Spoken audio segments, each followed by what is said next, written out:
Montan sama yungi pas utanet. Yang bener ngene iki, Wan. Wis pasrah iki. Aku wis pasrah, Kang. Bapaknya malah bener. Viral wabah ulat jati di Gunung Kidul, daerah istimewa Yogyakarta, belakangan menjadi sorotan. Ribuan ulat jati bergelantungan di pohon hingga melayang di udara menjadi pemandangan yang mengerikan. Entah dari mana asalnya, keberadaan ulat jati berukuran kecil tidak hanya meringsek ke kebun hingga ke pemukiman warga, tapi juga sampai menyebar ke jalanan. Teror ulat jati ini pun kian mengkhawatirkan setelah munculnya berbagai video yang memperlihatkan para pengendara jalanan yang susah melewati jalan karena dihalangi ribuan ulat jati yang bergelantungan di udara. Kendati demikian, keberadaan ulat jati itu diyakini warga sebagai tanda pergantian musim kemarau ke musim penghujan. Bulan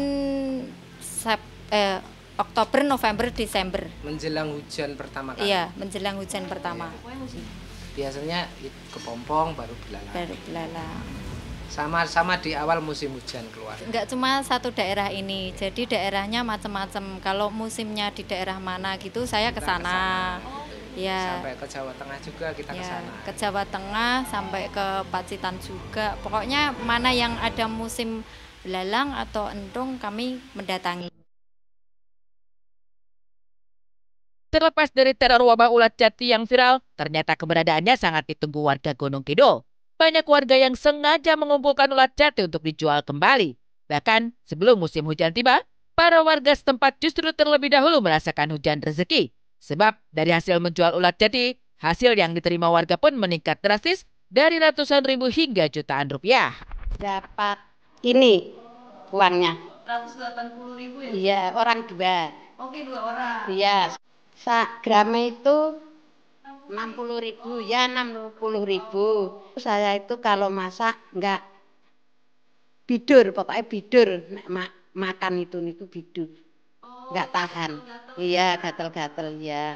Kayak dijual. Ya, dijual kayak mangke.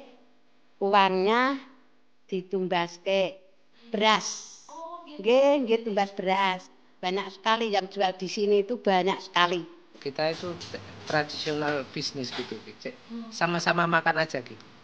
Yang pasti untuk perputaran uang mungkin ya sekitar 8 sampai 12 juta per hari. Per hari untuk ulaan aja. Ulat jati adalah salah satu kuliner ekstrim yang paling terkenal di Gunung Kidul.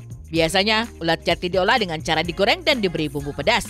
Tak hanya ulatnya, warga setempat juga memanfaatkan kepompong ulat jati. Sejumlah sumber menyebutkan bahwa ulat jati atau yang nama ilmiahnya Hibiscus puera ini memang cocok digunakan sebagai bahan makanan karena memiliki kandungan nutrisi tinggi berupa protein, mineral, vitamin, dan lemak. Oleh sebab itu, penikmat ulat jati ini tidak hanya warga lokal sekitar Gunung Kidul, tapi juga dari luar daerah lain. Bahkan, saking banyak manfaatnya, ulat jati juga diekspor sampai ke beberapa negara seperti Singapura, Korea, hingga Jepang. Saya suka makanan ekstrim. Suka makan belalang sama suka makan kepompong ular gitu. Pokoknya saya suka makanan itu, terus saya berkeinginan untuk jual mengenalkan ke semua daerah biar bisa dikenal di luar kota, karena kan kami jualnya mentah-matang. Luar daerah itu kan sudah, luar negeri itu sudah ke Hong Kong, Malaysia, Korea, Jepang sudah. Dikarenakan fenomena ulat jati di Gunung Kidul sangat viral di sosial media, tim Insert Investigasi pun langsung mendatangi Wonosari, salah satu lokasi yang sempat viral dan menjadi salah satu titik munculnya ribuan ulat jati. Selama musim ulat jati, sebagian warga yang bekerja sebagai tani beralih menjadi pemburu ulat jati. Kita lihat ada beberapa ibu-ibu yang lagi pada ngapain, Ibu? Ibu cari kepompong. Ibu nama siapa, Bu? Dewi. Bu Dewi. Kalau ibu ini nama siapa? Bu Sargim. Oke, Bu Dewi sama Bu Sargim dan dua ibu yang lainnya lagi pada sibuk nyariin kepompong ya, Bu ya? Iya. Ini kan kita pengen banget lihat fenomena hujan ulat jati itu. Berarti kalau misalkan udah jadi kepompong berarti udah nggak ada ya, Bu ya? Udah nggak ada. Udah nggak ada. Buat dijual, ada yang dimakan, ada yang dijual. Oh gitu. Iya. Ini aku boleh ikutan nyari juga nih, penasaran pemirsa, kita lihat ya. Oh, kayak gini. oh bentuknya kayak gini. Dibungkus kayak gini. Pemirsa, ternyata bentuk kepompong yang dicari di tanah itu bentuknya udah kayak gini nih. Dia nyaru gitu sama tanah dan juga daun-daun yang kering ya Bu. Menarik ya pemirsa ya. Coba nih kita mau cari lagi yang lebih banyak. Tim Insert Investigasi juga berkesempatan mendatangi salah satu tempat pengepul sekaligus bisnis kuliner ekstrim ulat jati dan kepompong milik Pak Benny dan Ibu Kismi. Konon katanya sudah 10 tahun keduanya menekuni usaha ini. Menariknya, dari hanya mengolah ulat jati dan kepompong menjadi kuliner ini, pasangan ini telah berhasil pekerjakan 7 karyawan. Dan berikut proses pencucian dan penyortiran ulat jati dan kepompong ulat-ulat sebelum dimasak. Nah pemirsa, tadi kan kita udah ikut sama ibu-ibu untuk cari si kepompongnya itu. Dan kita akan lihat proses masaknya seperti apa sih. Dan sekarang kita udah bareng sama Pak Benny ya Pak ya? Iya Mbak. Oke, Bapak, kita mau tahu proses pembuatannya si kepompong ini sampai jadi makanan tuh apa dulu sih prosesnya Pak?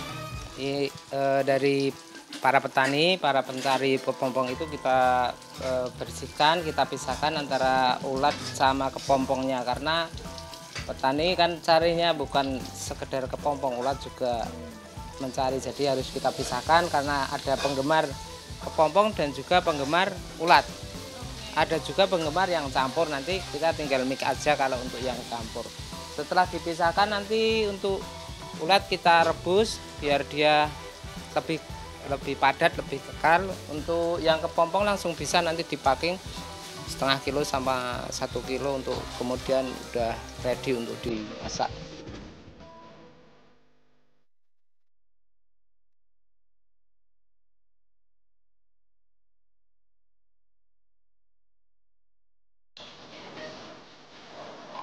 Setelah disortir pemirsa, kita akan langsung masukin untuk ditimbang.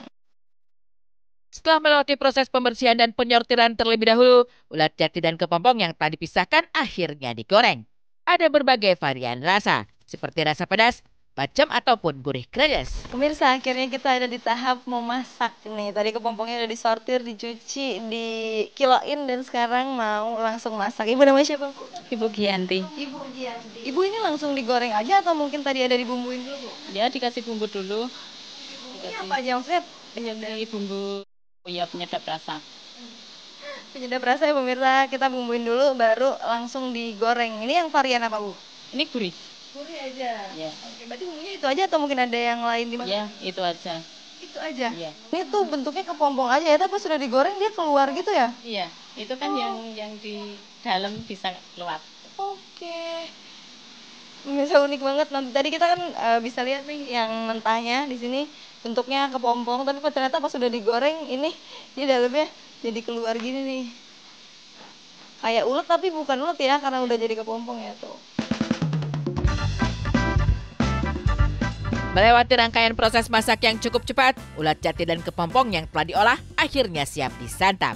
Dari aromanya, wangi rempah-rempah serta pedas sudah menyengat hidung. Penasaran dengan cita rasanya? Kamila pun langsung menyantap ulat jati dan kepompong goreng milik Pak Benny dan Bu Kismi. Nah pemirsa, akhirnya yang ditunggu-tunggu udah jadi semua. Kita bisa lihat di sini ada varian yang kepompong gurih ya. Nih kayak gini bentuknya. Dan ada juga yang versi uletnya.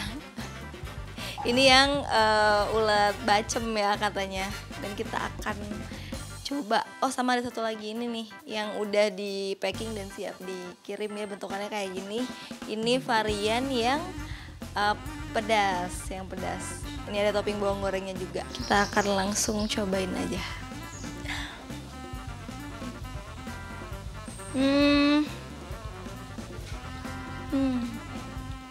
Tadi aku udah nyobain dan ternyata rasanya unik banget ya. Dia ada crunchy-crunchy-nya gitu dari si kepompongnya.